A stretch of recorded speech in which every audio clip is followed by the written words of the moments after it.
Alhamdulillah pada malam ini kita kembali dipertemukan oleh Allah Subhanahu wa taala dalam majelis ilmu.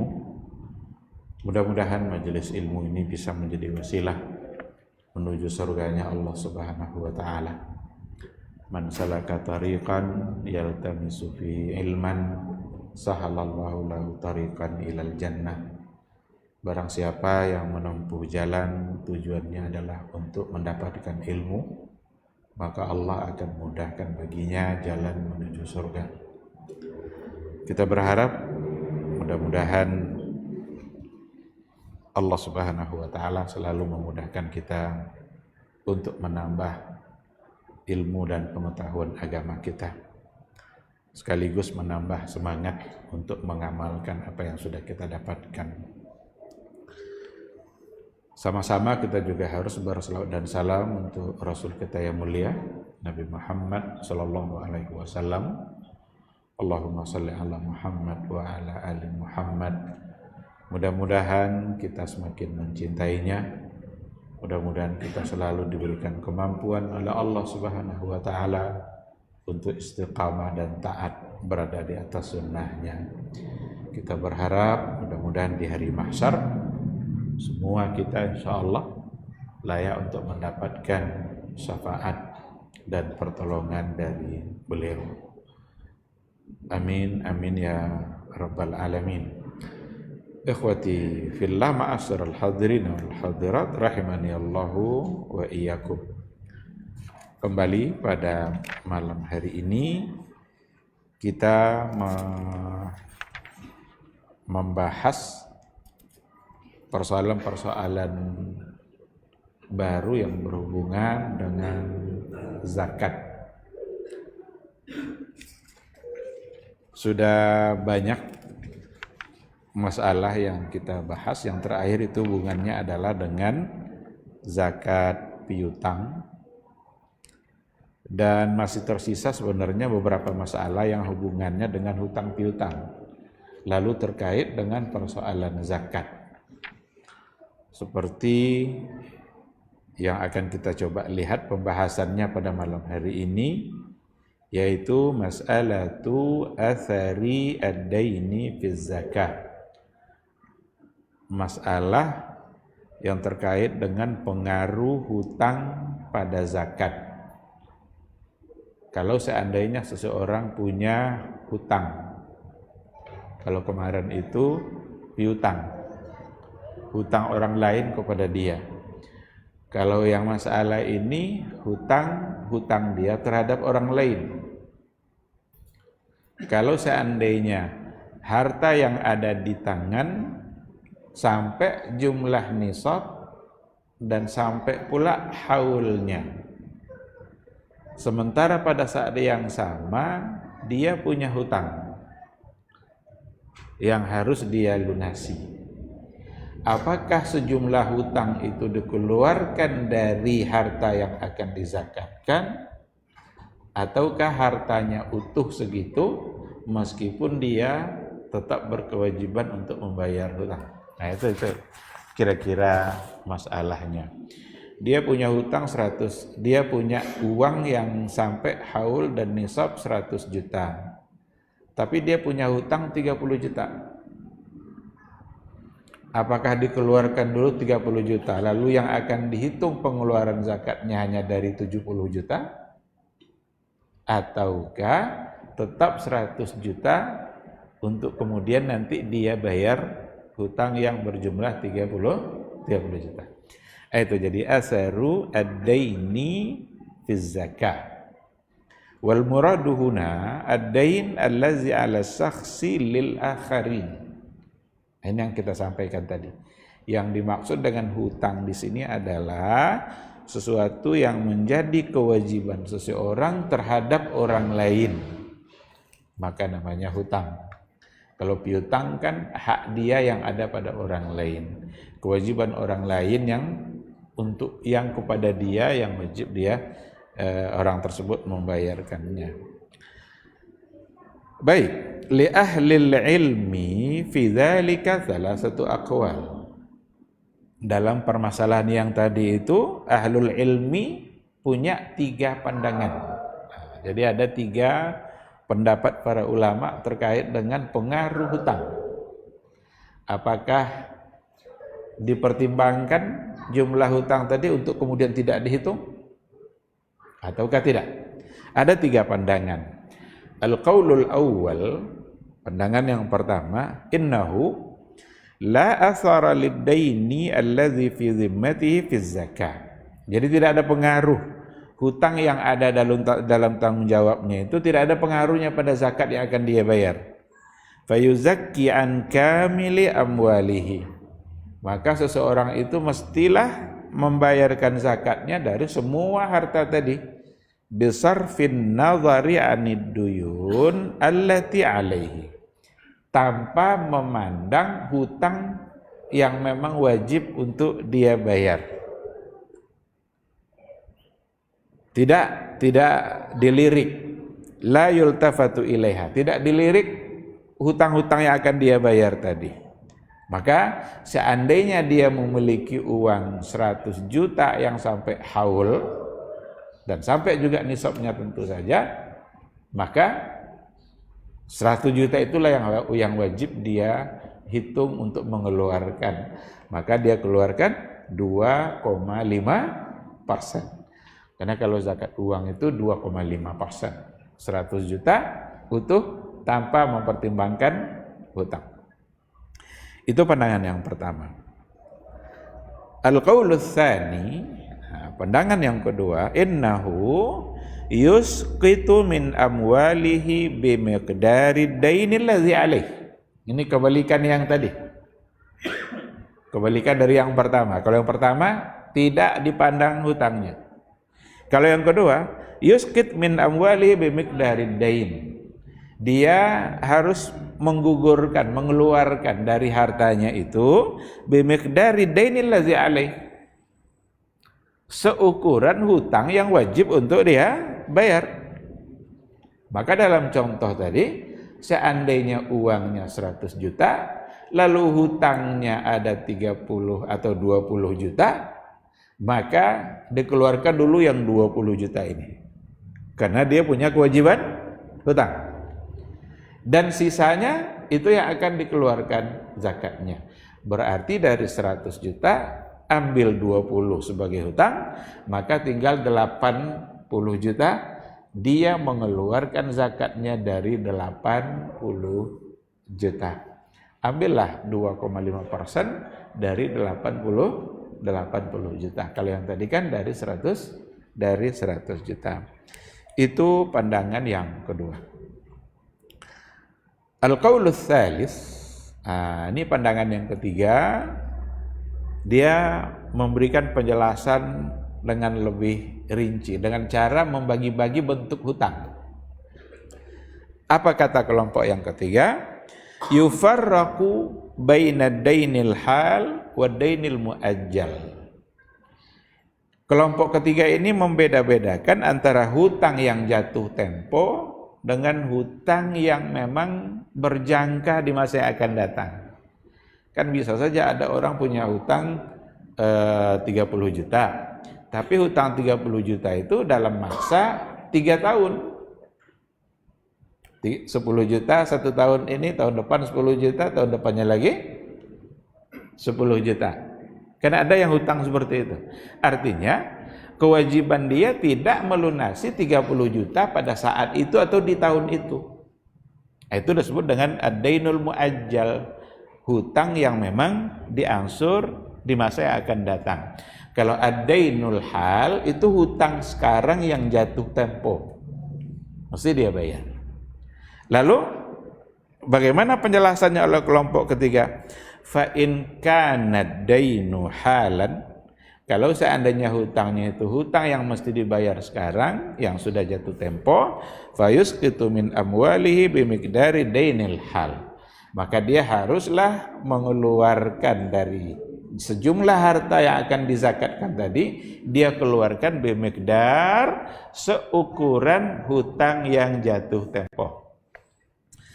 Wa ammad dainul muajjal, adapun hutang yang memang diangsur untuk tahun-tahun berikutnya, fala athara lahu fi isqati syai'in minaz zakatil wajibati alaih. Itu tidak berpengaruh pada jumlah harta yang akan dia keluarkan zakatnya. Jadi seandainya dia punya hutang tadi 100 juta, punya uang yang akan dibayarkan zakat 100 juta yang sampai haulnya. Tetapi dia punya hutang 30 juta dalam masa 3 tahun. 10 juta di tahun ini, 10 juta tahun kedua, 10 juta tahun yang ketiga.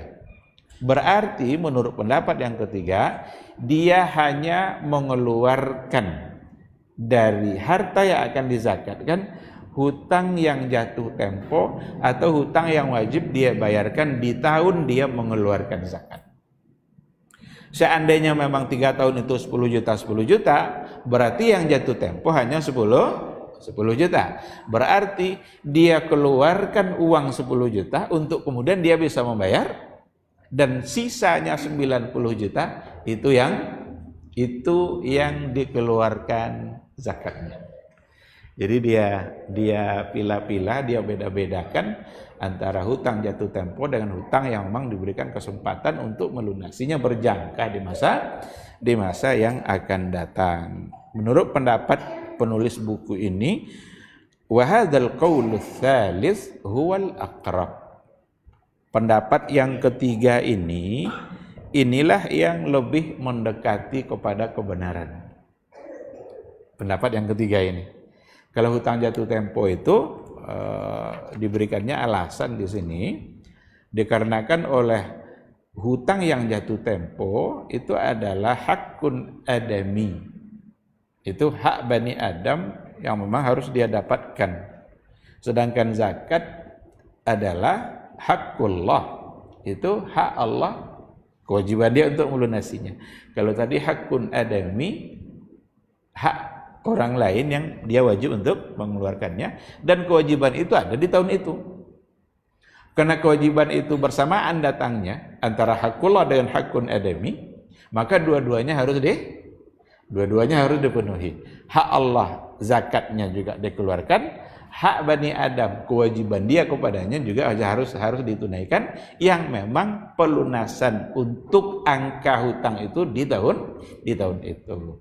Ada tahun yang sesudahnya nanti tidak dihitung sekarang, karena kewajibannya adalah di tahun yang akan datang. Seandainya di tahun yang akan datang dia punya lagi uang segitu, berarti dia keluarkan lagi 10 juta, sisanya kemudian dibayarkan zakat. Tahun ketiga dia punya uang lagi segitu atau lebih dari itu, maka dia keluarkan lagi 10 juta untuk kemudian sisanya dibayarkan zakat. Jadi ini yang diperkuat oleh penulis buku ini untuk dipegang dengan memisah-misahkan antara hutang jatuh tempo dengan hutang yang memang berjangka, diizinkan atau kewajiban bayarnya ada pada tahun-tahun yang akan datang. Dan sangat logis memang. Sangat logis sekali. Adapun 1 dan 2, tentu saja mereka juga punya alasan, tentu saja. Tidak mempersoalkan soal hutang, karena yang ada kewajiban yang ada di hadapan dia adalah membayar zakat. Kalau memang ingin dikeluarkan, bayarlah dulu hutang itu. Ini kan soalnya belum dibayar nih. Kalau umpamanya ada orang punya hutang 20 juta, dia mau bayar zakat. Kalau memang ingin dihitung sisanya, berarti bayarlah hutang itu sekarang. Seandainya memang dia bayarkan 20 juta, tidak ada soal, karena dia sudah bayarkan. Tapi kalau belum, kan uang masih menjadi kewajiban yang ada di tangan dia. Inilah sebabnya dia mengatakan tidak mesti diperhitungkan berapa hutang yang dia bayar terhadap uang yang ada di tangan yang dia berkewajiban untuk membayarkan zakatnya. Kalau memang tidak ingin dihitung, bayarlah hutang itu pada saat itu atau sebelum mengeluarkan zakat, maka sisanya baru bisa dikeluarkan. Kalau memang seperti itu, tidak apa-apa. karena memang sudah dibayarkan. Tapi kalau tidak, maka kelompok pertama mengatakan tidak, tetap sejumlah uang. Sementara kelompok kedua malah mengatakan bayar tidak bayar, tetapi hutang perlu dipertimbangkan, sehingga kewajibannya adalah dari sisa ketika jumlah hutang sudah dikeluarkan. Ya kalau dikeluarkan sejumlah hutang tapi tidak dibayar juga, gimana kira-kira? Dia diperhitungkan, oh ini kan 30 juta ini kan untuk bayar hutang nih, tapi hutang tidak juga dibayar, sehingga dibayar hanya dari angka 70 juta. Malah lebih kuat pendapat yang kedua daripada yang ketiga. Tapi kalau memang dia bayar, tidak apa-apa, bayarlah, lalu nanti sisanya dikeluarkan zakat. Maka dari tiga pandangan ini nampaknya memang seperti sesuai dengan yang dikatakan oleh penulis, bahwa pendapat ketiga itu lebih logis dan lebih mendekati kepada kebenaran. Dia buatkan di sini beberapa contoh, baik dalam persoalan hutang seperti tadi, atau hutang yang dalam bentuk modal untuk yang secara mudharabah. Jadi dia menerima pembiayaan dengan cara mudharabah. Pembiayaan berarti itu adalah menjadi hutang bagi dia untuk dilunasi. Maka dia mengatakan seperti tadi itu. Umpamanya seseorang meminjam atau mengambil pembiayaan sebanyak 100 juta sebagai modal untuk urudut tijariyah, untuk berdagang. Berarti kan 100 juta ini adalah sebagai kewajiban dia untuk dibayarkan, dan dia akan putar uang itu.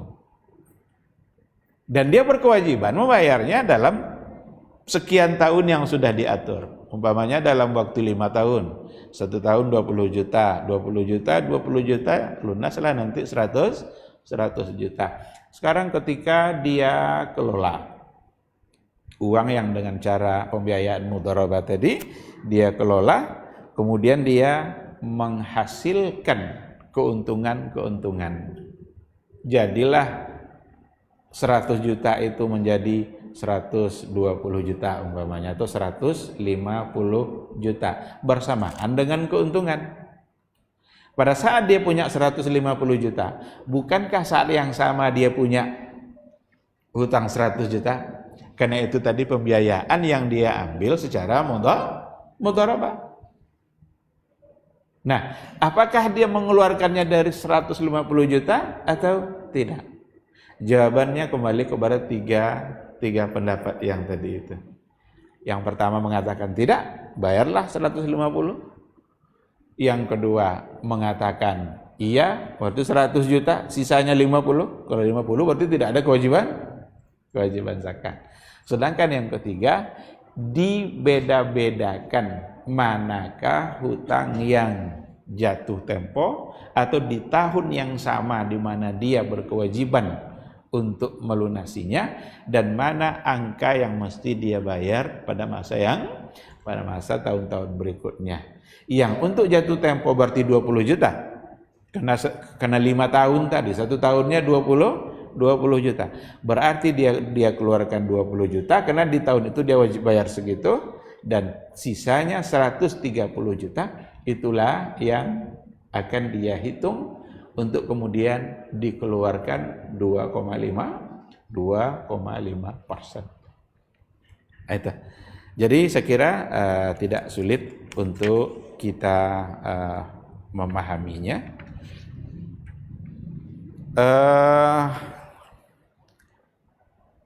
Sama juga dengan persoalan yang berikutnya, mas'alatu zakatid duyunil iskaniyah. Zakat dari hutang iskaniyah. Iskan itu dari kata sakan. Sakan itu tempat tinggal, di mana orang kadang-kadang meminjam tetapi untuk membangun sebuah rumah. Iskan. Sama juga berarti dengan hutang yang tadi itu.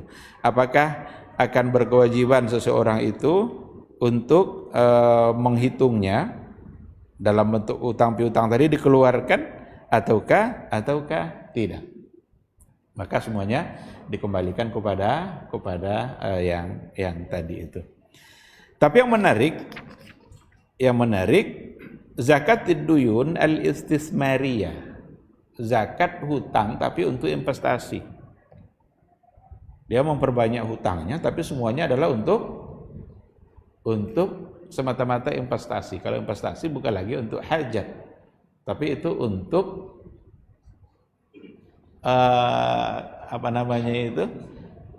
bisnis yang memang itu mencari keuntungan besar. Dan ternyata yang paling banyak hutangnya itu orang kaya justru. Karena dengan kayanya itulah orang yakin memberi dia hutang. Sekarang apakah hutang seperti itu mengurangi zakat yang akan dikeluarkan atau tidak? Dia punya hutang 2 miliar, 3 miliar. Zakat yang akan dikeluarkan dari 5 miliar. Dan dia punya hutang? Di sini dibedakannya. Ada orang yang istismar tapi memang tujuannya adalah untuk seperti tadi itu, untuk memperbanyak bisnis dan memperbanyak jumlah harta. Kalau hal-hal yang seperti itu, maka semua harta yang dia punya yang wajib diberikan zakatnya, dibayarkan zakatnya tanpa melihat jumlah hutang yang ada. Karena dia sesungguhnya tidak terbebani oleh hutang yang tadi itu. Kan ada hutang yang membebani, ada hutang yang dia tidak terbebani. Dia mampu berhutang banyak itu ya karena dia punya banyak aset. Ini itu sana sini dia punya harta. Kalau nanti tidak bisa pakai ini, pakai dari uang yang lain. Maka tidak diperkirakan, tidak diperhitungkan jumlah hutangnya. Nah, tetapi dikatakannya di sini seandainya in kana qad istadana liyabda bi amalin tijari yaqsid minhu al infaq ala nafsihi bila mubalaghah wala ziyadah. Nah, ini dia. Ada orang yang memulai untuk meminjam tadi itu, mulai dia berhutang tapi untuk memulai dagangannya, usaha dia. Yaqsidu minhul infaq ala nafsihi, dan memang dari usahanya itulah dia bisa hidup. Berarti kan bukan kaya raya tujuannya. Memang dari situlah nanti dia bisa menghidupi dirinya dan juga keluarganya. Lalu dia mengambil pembiayaan untuk memulai usahanya tadi, untuk memulai amal tijari, dagang apa gitu. Maka orang-orang yang seperti itu, dan itu al-infaq ala nafsihi, untuk memang membiayai hidupnya sendiri dan keluarga, bila mubalaghah wala ziyadah, bukan untuk berlebihan dan tidak untuk menambah-nambah jumlah harta. Nah, yang seperti itu berarti nanti ketika memang sampai sejumlah nisab, maka dikurangilah dari jumlah hutang yang dia punya. Dan cara pengeluarannya, cara menghitungnya samalah dari salah satu 3 pandangan tadi. Yang lebih mendekati kepada kebenaran itu adalah kalau seandainya hutangnya jatuh tempo, maka itu yang dikeluarkan. Sedangkan yang yang memang dia punya sistem hutang ansur sekian tahun berikutnya, itu tidak dihitung. Baik, ini di antara masalah yang terdapat di dalam buku ini yang penting untuk kita pahami. Ada lagi zakatu al-malil am. Zakat bagi harta umum. Kepemilikannya bukan pribadi, tapi umum. Apakah ada zakatnya atau tidak? Di sini dikatakan contoh harta am itu al-malul mursadul lin naf'il am. Harta yang memang disediakan itu untuk manfaat bersama, untuk kepentingan umum. Duna ayyakuna mamlukan li syakhsin muayyan. Bukan menjadi yang pemiliknya itu bukanlah syakhsun muayyan.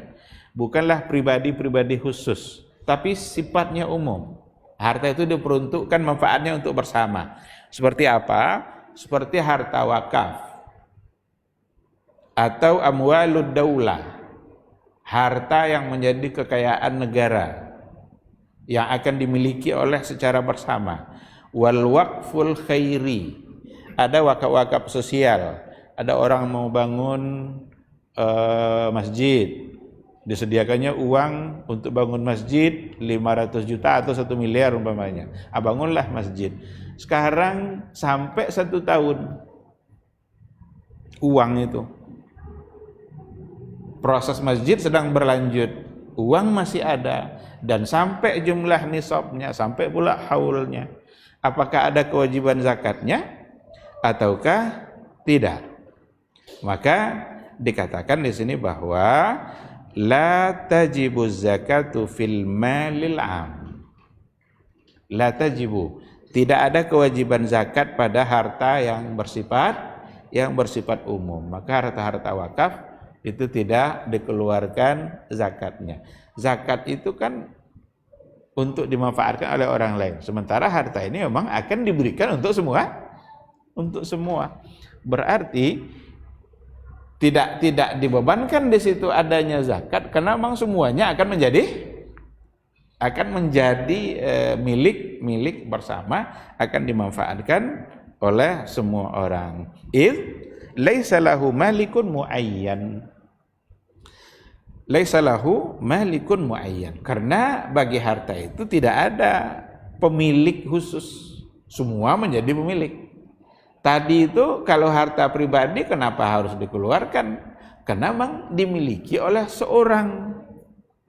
Dan dalam kepemilikan harta seseorang itu ada hak orang lain.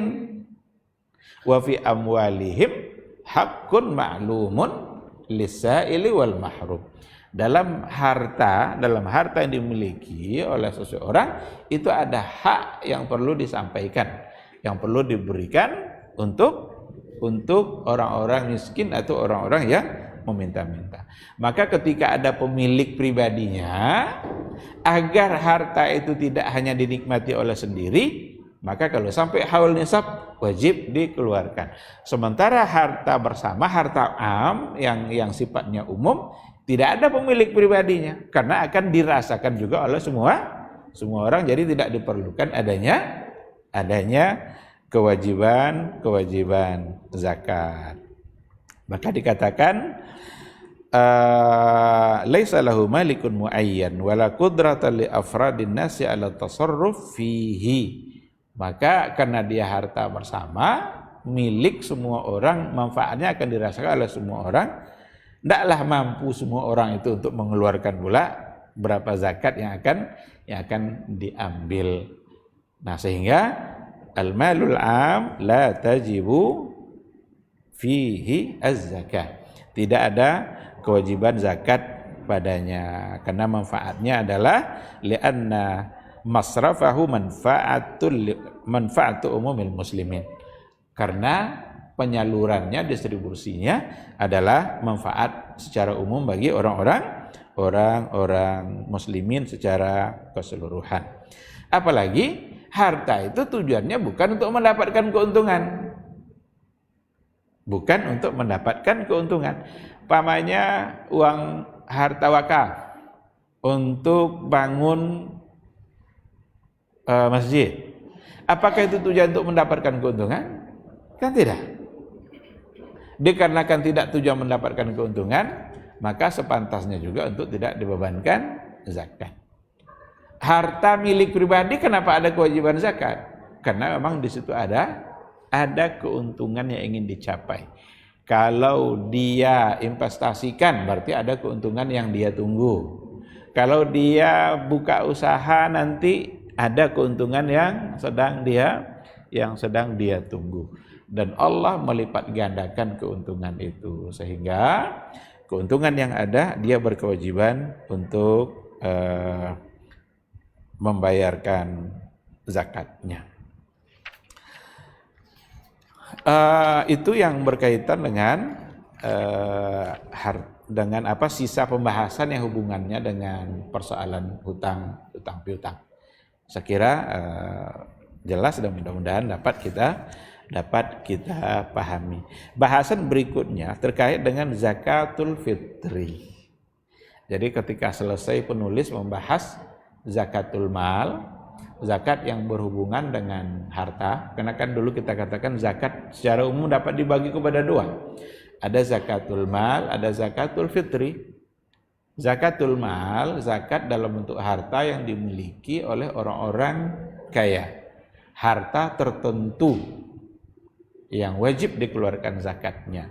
Jadi hubungannya dengan kepemilikan harta.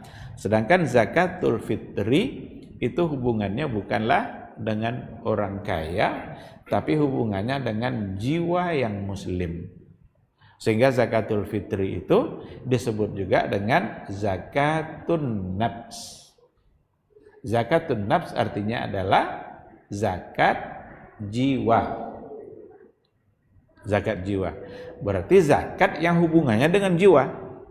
Seorang yang muslim yang merasakan kehidupannya dalam bulan Ramadan, maka dia berkewajiban untuk membayar zakat fitrah. Bahkan ada penjelasannya oleh para ulama, kalau seandainya ada orang yang dilahirkan sesaat sebelum terbenamnya matahari di akhir Ramadan, besok Idul Fitri nih, sore tadi ada yang lahir sebelum terbenam matahari,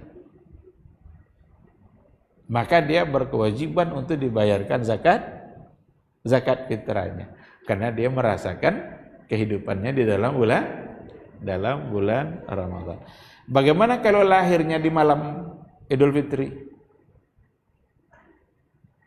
Lahirnya di malam Idul Fitri setelah terbenam matahari. Apakah malam itu masih Ramadan atau tidak? Tidak. Maka ulama mengatakan tidak diwajibkan untuk dibayarkan zakat fitrahnya, karena dia tidak hidup dalam Ramadan. Walaupun ada sebagian yang menganjurkan, karena ada pembahasan apakah janin yang ada di dalam rahim seorang ibu itu dibayarkan zakat fitrahnya atau tidak. Janin belum lahir, tapi sudah ada belum? Sudah, cuma dia belum lahir. Kebanyakan ulama mengatakan bahwa tidak ada kewajiban untuk dibayarkan zakat fitrah bagi janin, kecuali Allah sebagian menganjurkan tidak mengapa kalau dibayar, karena ada asar dari Utsman ibn Affan, yang dalam asar itu belum menganjurkan untuk dibayarkan zakat bagi janin. Tetapi jumhur ulama mayoritas mengatakan tidak, karena itu hanya kewajiban bagi mereka-mereka yang muslim yang memang merasakan kehidupannya dalam bulan Ramadan. Oleh karena itu kalau kita tengok hadisnya, memang hubungannya bukan dengan kepemilikan harta banyak. Maka zakat fitrah hubungannya bukan nisab, bukan haul. Bahkan dalam hadis faradha Rasulullah sallallahu alaihi wasallam zakatal fitri sa'an min tamrin atau sa'an min sya'irin. Jadi Rasulullah sallallahu alaihi wasallam mewajibkan untuk membayar zakat fitrah itu satu gantang kurma atau gandum. Bagi siapa kewajiban itu? Ala dzakari wal unsa, ala saghiri wal kabir, ala al-abdi wal hurri minal muslimin. Kata minal muslimin itu adalah kata kunci. Laki-laki atau perempuan, besar atau kecil, hamba ataukah orang merdeka ataukah hamba sahaya, minal muslimin dari mereka-mereka yang muslim. Karena memang Kalau dia tidak muslim berarti tidak berkewajiban. Sama dengan puasa yang kewajibannya hanya bagi orang-orang yang muslim. Dan fungsi dari zakatul fitri itu adalah yang pertama memang tuhratan lisaim. Tuhratan lisaim, untuk membersihkan orang-orang yang puasa. Kalau begitu kenapa anak kecil wajib padahal dia tidak wajib berpuasa? Datang fungsi yang kedua, tu'matan lil masakin, untuk memberi makan bagi orang-orang miskin. Oleh karena itu fokus memang zakat fitrah lebih terfokus pada fakir dan miskin. Karena hubungannya dengan berhari raya. Hubungannya dengan lebaran, di mana hari raya semua orang bergembira, dan agar mereka bergembira diberikanlah kesempatan orang-orang kaya untuk menggembirakan orang-orang miskin. Dan itu pertanda Islam itu adalah sebagai agama yang memang tingkat sosial dan solidaritasnya sangat tinggi. Kalau pada Idul Adha ada kurban, hari Idul Adha ada kurban. Hari Idul Fitri tidak ada kurban, tapi yang ada zakatul fitri. Ruhnya sama. Ruhnya sama, semangat yang ada pada dua hukum itu sama, di mana memberikan harta kepada orang lain agar mereka bisa bergembira, agar mereka itu bisa menikmati hari rayanya. Kalau tidak nanti gimana mau bergembira? Kalau tidak ada yang mau dimakan. Nah, ketika berbagi maka disitulah saat mereka bisa bergembira. Itulah sebabnya zakat fitrah itu dianjurkan dibayar menjelang hari raya. Kalau seminggu sebelum hari raya, jangan habis. Pas orang lebaran semua sudah ada. Tidak sampai tujuannya. Maka waktu wajibnya oleh para ulama itu dibagi. Ada waktu wajibnya, ada waktu boleh. Waktu wajibnya itu mulai dari terbenamnya matahari hari terakhir sampai nanti sholat ditunaikan. Sholat hari raya maksudnya. Itu kewajibannya. Tapi kalau didahulukan 2 hari, 3 hari, itu dibolehkan oleh para ulama. Apalagi sistem di kita itu dengan sistem adanya kepanitiaan, seandainya dibagi pada malam lebaran, mungkin panitia yang akan kesulitan. Dan ketika dibagi 2 hari atau 3 hari sebelumnya, itu akan lebih memudahkan panitia dalam membagi-bagi zakat. Kalau dulu pada masa Nabi kan tidak ada panitia zakat.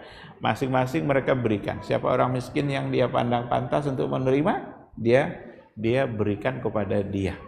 Atau ada orang yang dia kenal, maka dia memberikannya kepada orang tersebut secara langsung. Nah, di kita sudah diatur dalam bentuk kepanitiaan. Ikhwati fillah, ada banyak masalah juga yang dibahas, tapi karena waktu Isya sudah masuk, kita jawab dulu suara azan.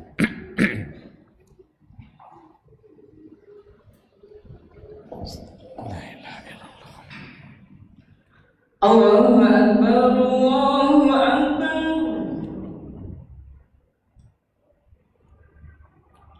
Allahu Akbar,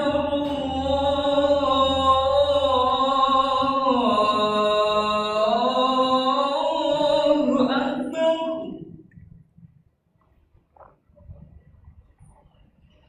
Asyhadu an Asyhadu anna Muhammadar Rasulullah.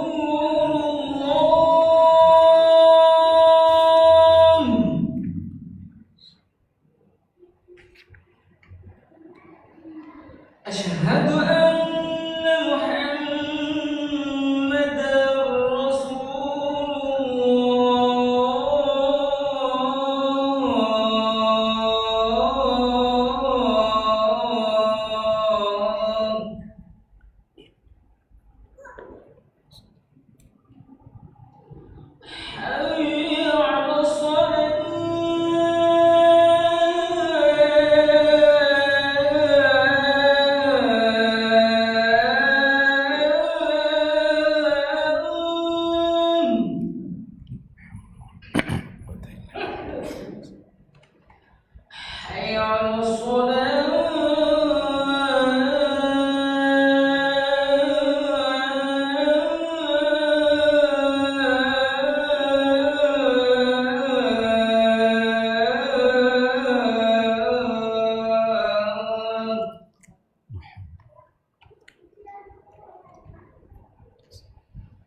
حي على الفلاح.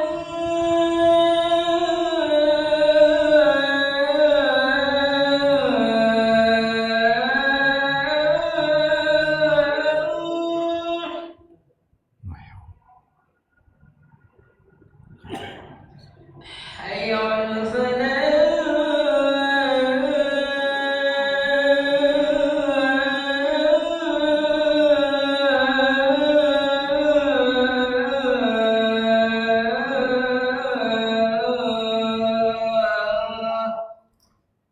La haula wala quwwata illa billah. الله أكبر الله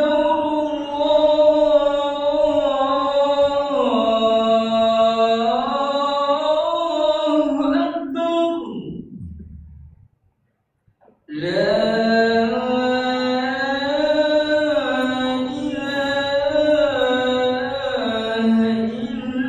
الله. La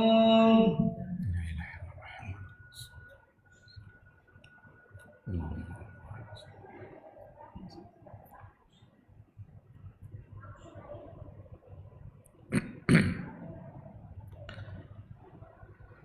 Bismillahirrahmanirrahim. Alhamdulillah. Wassalatu wassalamu ala Rasulillah wa ala alihi wa sahbihi wa mawala.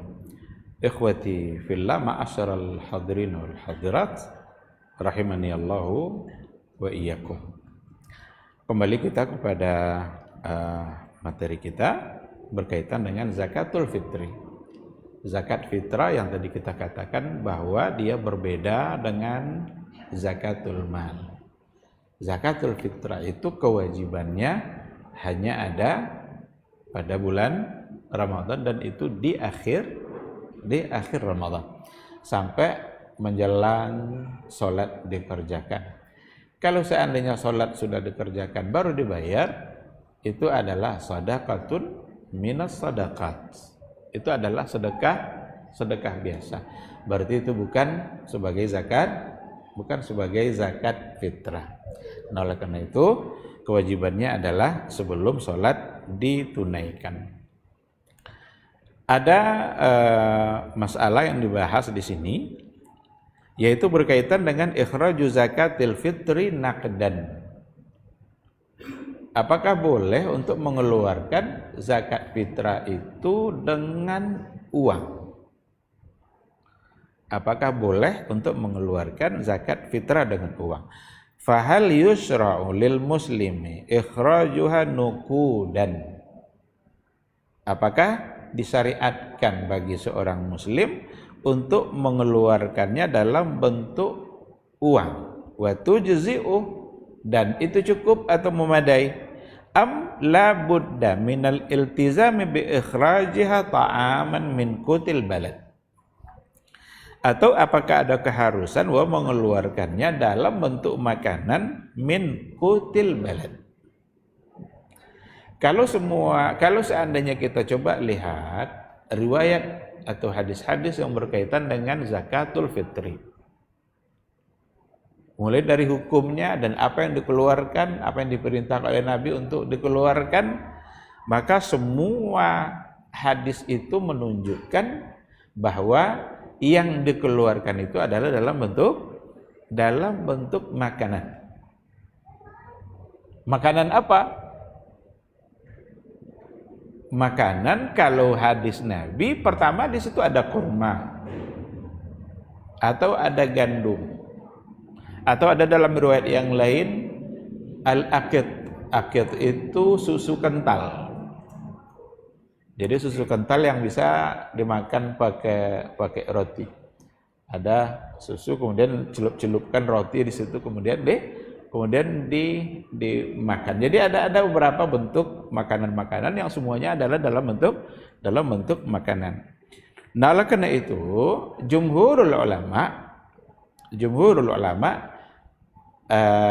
Imam Malik, Imam Syafi'i, Imam Ahmad, 3 imam mazhab, mereka sepakat untuk mengatakan bahwa zakat fitrah adalah berkewajiban untuk dikeluarkan oleh seorang muslim dalam bentuk qutul balad, dalam bentuk makanan pokok yang ada di sebuah tempat. Apa yang menjadi makanan pokoknya, maka itu pula lah yang dikeluarkan. Kalau dalam hadis kurma, kenapa demikian? Karena memang itulah dulu yang mereka makan. Dan itulah makanan pokoknya. Sekarang pun di Arab Saudi, makanan pokoknya bukan lagi kurma, tapi sudah berubah juga. Maka ada nasi Arab, ada orang kan? Ada nasi Arab. Berarti orang Arab kan? Itulah makanan mereka. Pokoknya apapun yang menjadi makanan pokok perlu itu yang dikeluarkan. Kenapa demikian? Karena itu ada pada nas. Maka jumhur 3 imam mazhab tadi itu melihat dari sisi nas itu, maka yang berkewajiban untuk dikeluarkan adalah dalam bentuk makanan pokok. Namun di hadapan imam mazhab itu, atau yang mendahului 3 imam mazhab itu, ada satu di antara mereka yang berbeda. Kan mazhab yang terkenal itu kan ada 4. Satu di antara mereka itu adalah Abu Hanifah, yang cenderung untuk mengatakan bahwa zakatul fitri itu seandainya tidak dalam bentuk makanan pokok tapi dikeluarkan uang yang seharga itu, maka menurut beliau itu sudah mencukupi dan memadai menurut dia. Dan dia bertentangan dengan tiga imam yang sebelumnya. Kalau 3 imam sebelumnya umpamanya Imam Ahmad, qala Abu Daud qila li Ahmad wa ana asma. Jadi ada yang bertanya kepada Imam Ahmad dan saya mendengar. Apa yang didengar oleh Abu Daud yang ditanya pada Imam Ahmad itu, yu'ti darahim, apakah dia boleh untuk membayarnya dalam bentuk dirham? Qala, berkata Imam Ahmad, akhafu alla yujzi'ahu. Akhafu alla yujzi'ahu. Saya takut atau saya khawatir itu tidak cukup. Itu tidak memadai. Khilafa sunnati Rasulullah sallallahu alaihi wasallam. Dan karena hal tersebut adalah bertentangan dengan sunnah Rasulullah sallallahu alaihi wasallam. Jadi alasan jumhur itu kuat dan banyak. Alasan Abu Hanifah juga tak kalah kuatnya. Kata jumhur apa? Apakah pada masa Nabi itu dulu uang beredar atau tidak? Ada enggak uang yang beredar? Apakah uang diperlukan juga pada masa itu? Iya. Karena uang dari zaman dulu-dulu juga sudah diperlukan. Tapi kenapa tidak ada satupun riwayat yang mengatakan bahwa mereka membayar dengan uang? Padahal mungkin untuk dilakukan. Nah, sementara Abu Hanifah cenderung memandang persoalan zakat fitrah ini dari sisi maqasid zakatil fitri. Tujuan dari zakat fitrah itu sendiri. Di mana kalau kita tengok hadis Nabi, tujuannya adalah ugnuhum anis su'al dzalikal yaum.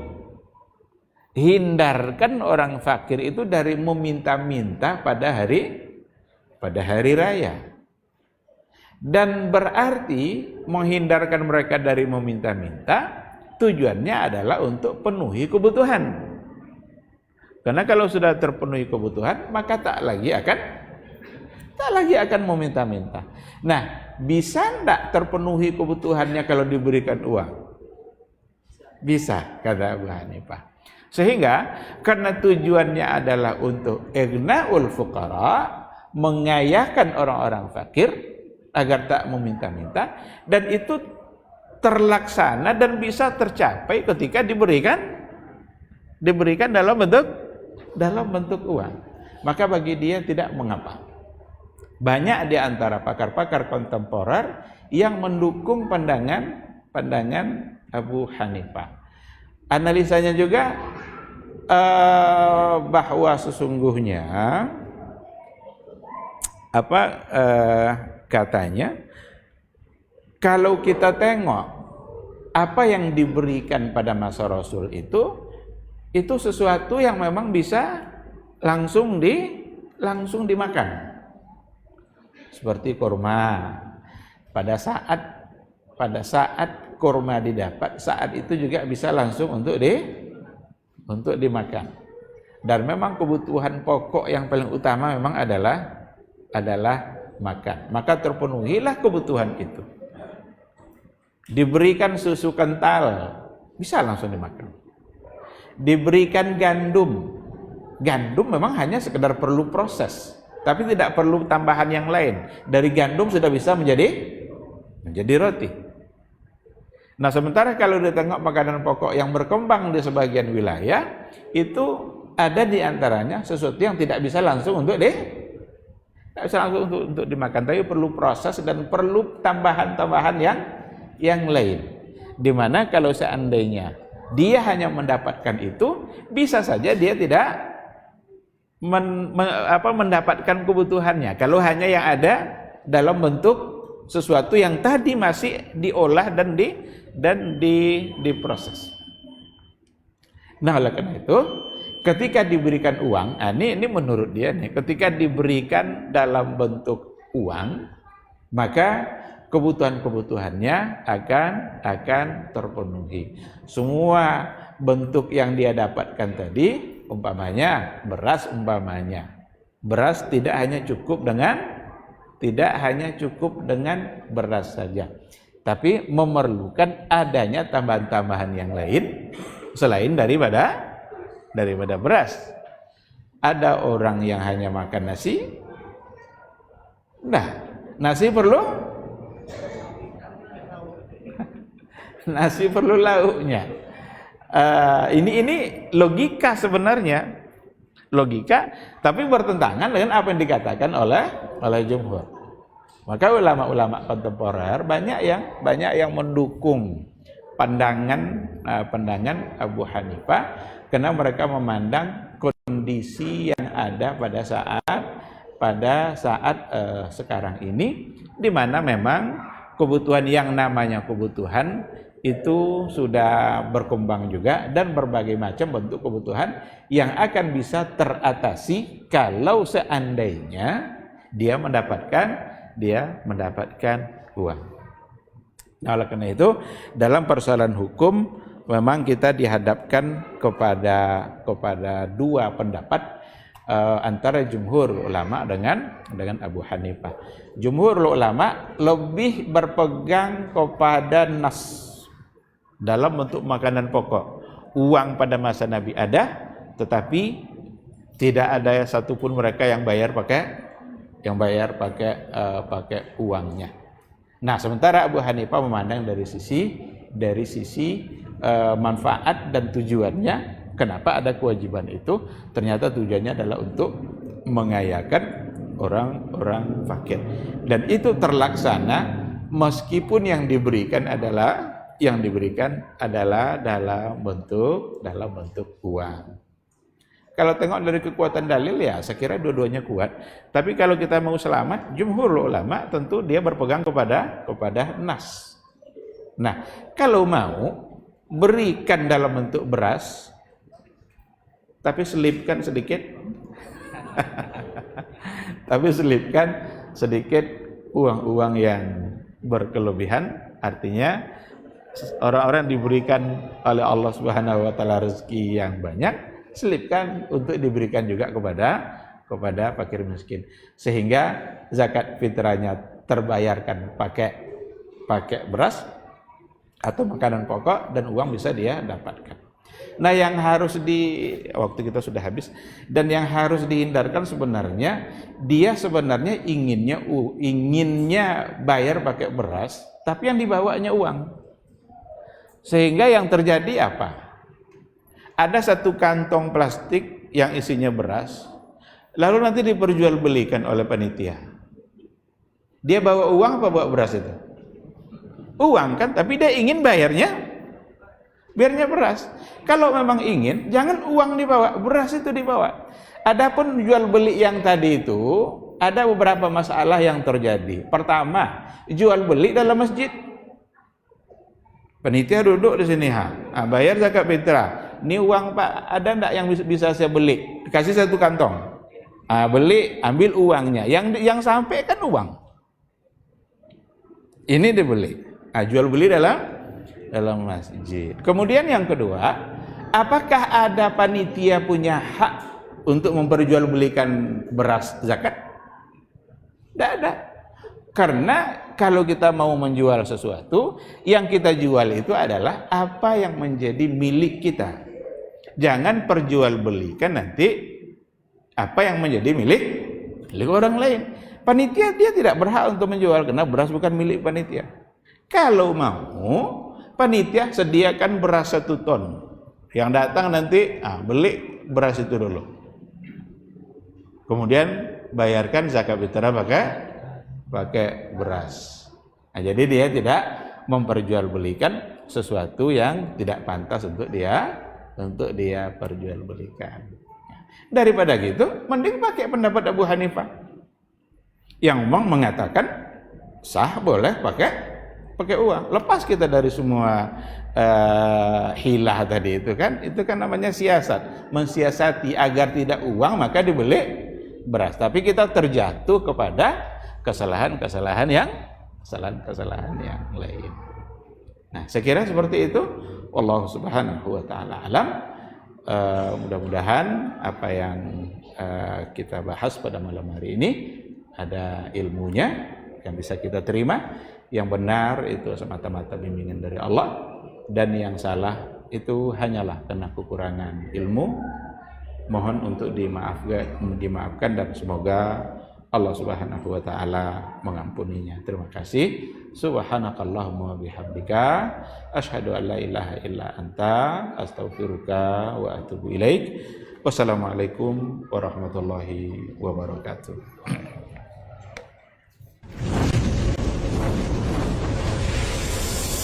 Baba TV Sunnah, belajar agama